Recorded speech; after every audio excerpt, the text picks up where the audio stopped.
पहला क्वेश्चन है, सिंधु घाटी सभ्यता कब विकसित हुई?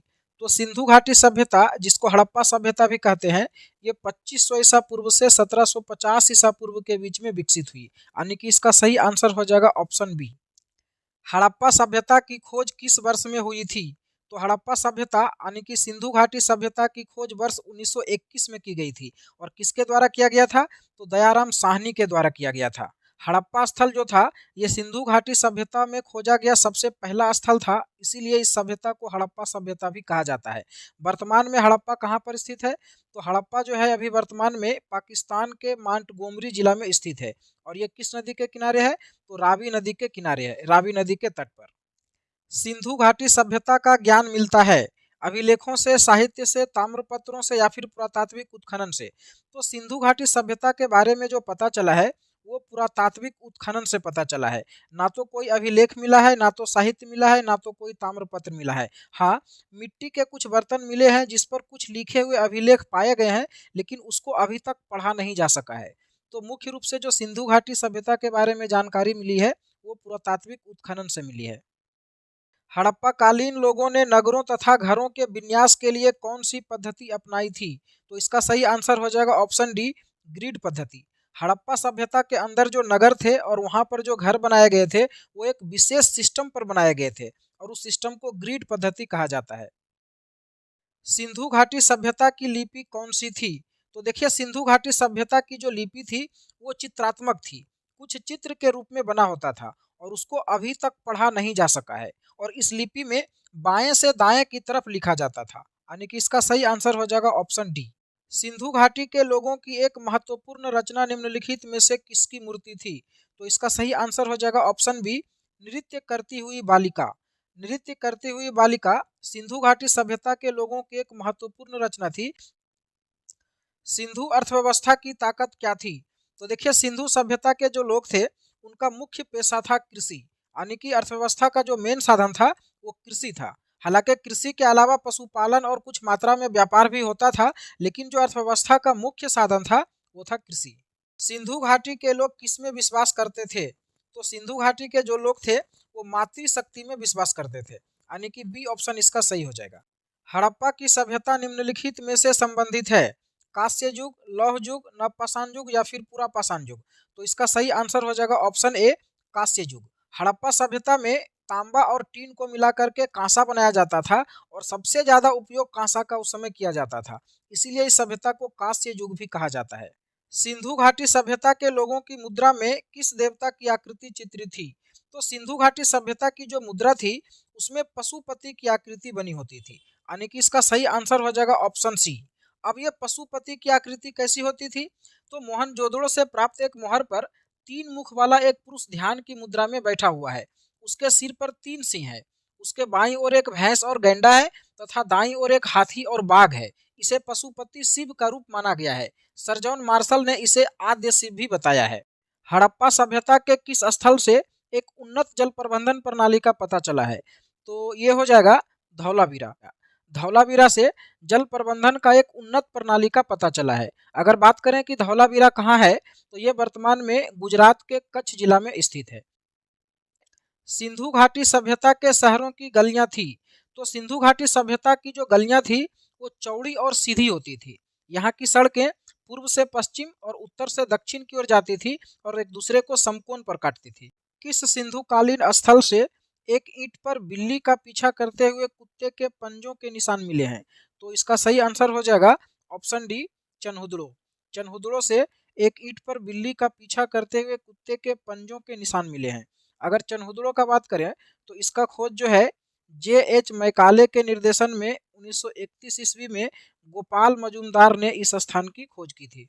निम्नलिखित में से किस स्थान से युगल समाधान यानी कि द्विशव संस्कार डबल बैरियर का प्रमाण मिला है?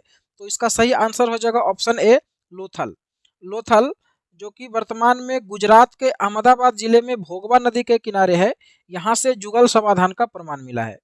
हड़प्पाकालीन सभ्यता का विशाल कोठार, जिसको विशाल अन्नानागार भी कहा जाता है, जहाँ पर अनाज संग्रह किया जाता है, कहाँ पर मिला है? तो इसका सही आंसर हो जाएगा ऑप्शन ए, मोहनजोदड़ो। मोहनजोदड़ो में अनाज संग्रह करने के लिए एक विशाल अन्नानागार मिला है।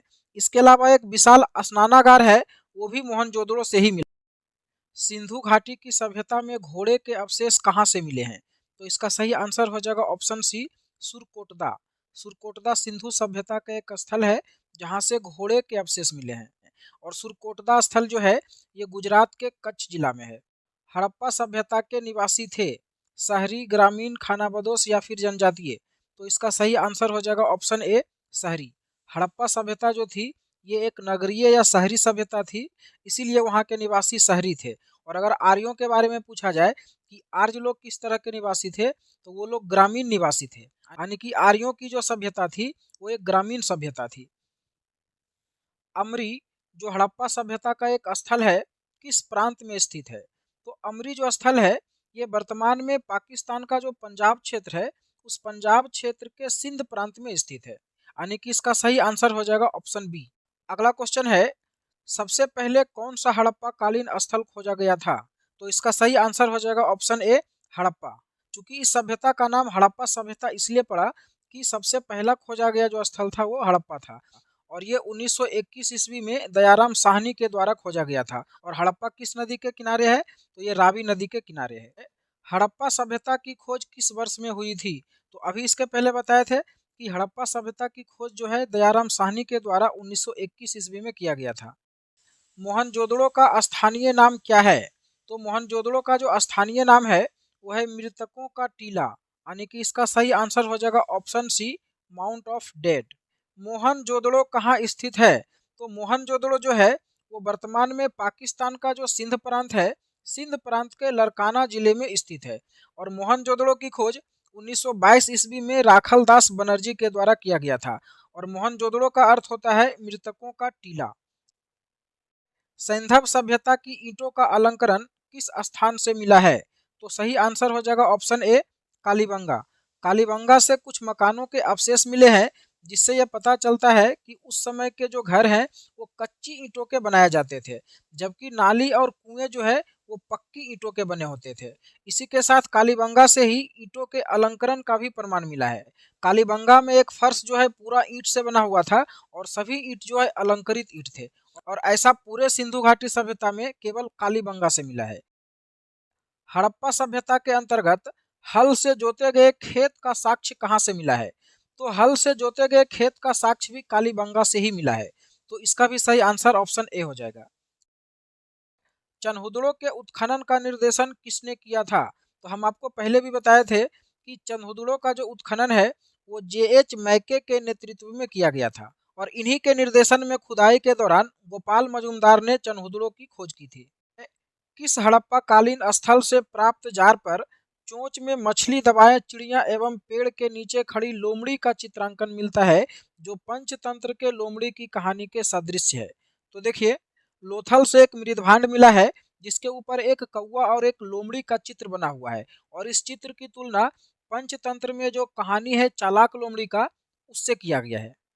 सिंधु घाटी सभ्यता की पहचान निम्न से है। तो सिंधु घाटी सभ्यता की जो पहचान है वो शहर योजना प्रणाली से है। सिंधु घाटी सभ्यता में जो सड़कें थी वो बहुत चौड़ी होती थी और एक दूसरे को लंबवत काटती थी। साथ के साथ जो मकान थे वो कच्ची और पक्की ईंटों के बने होते थे और नाली वगैरह की सुविधा बहुत अच्छा था। तो शहर योजना प्रणाली के नाम से सिंधु घाटी सभ्यता जाना जाता है। किस पशु के अवशेष सिंधु घाटी सभ्यता में प्राप्त नहीं हुए हैं? तो सिंधु घाटी सभ्यता से घोड़ा का भी प्रमाण मिला है, हाथी का भी प्रमाण मिला है, गैंडा का भी प्रमाण मिला है, शेर का प्रमाण नहीं मिला है। ऐसे भी हम आपको बताए थे कि जो पशुपति की आकृति मिली थी उसके अगल बगल में घोड़ा का भी चित्र था, हाथी का भी चित्र था, गैंडा का भी चित्र था, लेकिन शेर का चित्र नहीं मिला है अभी तक सिंधु घाटी सभ्यता में। हड़प्पा कालीन लोगों को किसकी जानकारी नहीं थी? तो देखिए, हड़प्पा कालीन जो लोग थे उनको गेहूं, जौ, चावल, कपास इन सभी के बारे में जानकारी था। तांबा, टीन, कांसा इन सभी के बारे में भी जानकारी था। आग के बारे में भी जानकारी था। कुम्हारों की जो चाक होती है इसके बारे में भी जानकारी था। गेहूं के बारे में भी था। लोहा के बारे में जानकारी नहीं था। हड़प्पा कालीन स्थलों में अभी तक किस धातु की प्राप्ति नहीं हुई है? तो अभी तक हड़प्पा कालीन स्थलों में लोहा की प्राप्ति नहीं हुई है। तो बी ऑप्शन सही हो जाएगा। सिंधु सभ्यता के घर किससे बनाए जाते थे? तो हम पहले भी आपको बताए थे कि सिंधु सभ्यता के जो घर होते थे वो कच्ची और पक्की दोनों प्रकार के ईंट से बने होते थे। तो इसका सही आंसर हो जाएगा ऑप्शन डी, ईंट।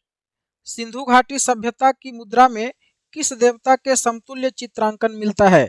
तो देखिए सिंधु घाटी सभ्यता की जो मुद्रा थी इस पर पशुपति की आकृति मिलती है और उस आकृति को आद्य शिव कहा जाता है। हड़प्पा के काल का तांबे का रथ किस स्थान से प्राप्त हुआ है? तो इसका सही आंसर हो जाएगा ऑप्शन बी, दैमाबाद। दैमाबाद से तांबे का रथ का प्रमाण मिला है। निम्नलिखित में से किस स्थान से पक्की मिट्टी के बने हल का एक प्रतिरूप प्राप्त हुआ है? तो इसका सही आंसर हो जाएगा ऑप्शन ए, बनावली। बनावली से पक्की मिट्टी के बने एक हल का प्रतिरूप मिला है। और बनावली कहाँ है? तो बनावली जो है वर्तमान में हरियाणा के हिसार जिले में है। यहाँ पर एक घर में बांस बेसिन मिला है जो किसी धनी सौदागर के रहने की संकेत देता है। हड़प्पा की मिट्टी के बर्तनों पर सामान्यतः किस रंग का उपयोग हुआ था? तो इसका सही आंसर हो जाएगा ऑप्शन सी, लाल। हड़प्पा सभ्यता के जो बर्तन होते थे उस पर लाल रंग का प्रयोग किया जाता था। सिंधु घाटी सभ्यता अनार्य सभ्यता थी क्योंकि? तो देखिए सिंधु घाटी सभ्यता अनार्य सभ्यता इसलिए थी क्योंकि यह एक शहरी सभ्यता थी। जो आर्य लोग थे उनकी सभ्यता ग्रामीण थी, लेकिन जो आर्य नहीं थे यानी कि अनार्य थे उनकी सभ्यता शहरी थी। तो सिंधु घाटी सभ्यता जो थी वो एक अनार्य सभ्यता थी। सिंधु घाटी सभ्यता की विकसित अवस्था में निम्नलिखित में से किस स्थल से घरों में कुओं के अवशेष मिले हैं? तो सही आंसर हो जाएगा ऑप्शन ए, मोहनजोदड़ो। मोहनजोदड़ो जो स्थल है वहां से घरों में कुओं के अवशेष मिले हैं। हड़प्पावासी किस वस्तु के उत्पादन में सर्वप्रथम थे, यानी कि किस वस्तु का सबसे ज्यादा उत्पादन करते थे? तो सही आंसर हो जाएगा ऑप्शन सी, कपास। हड़प्पावासी जो थे इन्होंने ही सबसे पहली बार कपास उगाया था और उस समय सबसे ज्यादा वो लोग कपास ही उगाते थे। अगला क्वेश्चन है, सिंधु सभ्यता के सर्वाधिक पूर्वी पुरास्थल कौन सा था? यानी कि सिंधु सभ्यता का जो क्षेत्र था उसके सबसे पूर्व में कौन सा स्थल स्थित था? तो सही आंसर हो जाएगा ऑप्शन ए, आलमगीरपुर। देखिए अगर मान लिया जाए ये वाला क्षेत्र सिंधु सभ्यता है तो सबसे पूर्व में यानी कि यहाँ पर था आलमगीरपुर, ठीक है। और इधर पश्चिम में था सुतका गेंडोर, ये वाला, यानी कि सुतका गेंडोर जो है ये सबसे पश्चिमी स्थल हो जाएगा। अगर पूछा जाए कि सिंधु सभ्यता का सबसे पश्चिमी स्थल कौन सा था तो हो जाएगा सुतका गेंडोर, ठीक है। अब अगर मांडा का बात करें तो ये था सबसे उत्तरी स्थल, यानी कि यहाँ पर है ना, यहाँ पर था मांडा। और सबसे दक्षिणी स्थल हो जाएगा दैमाबाद, यहाँ पर है ना।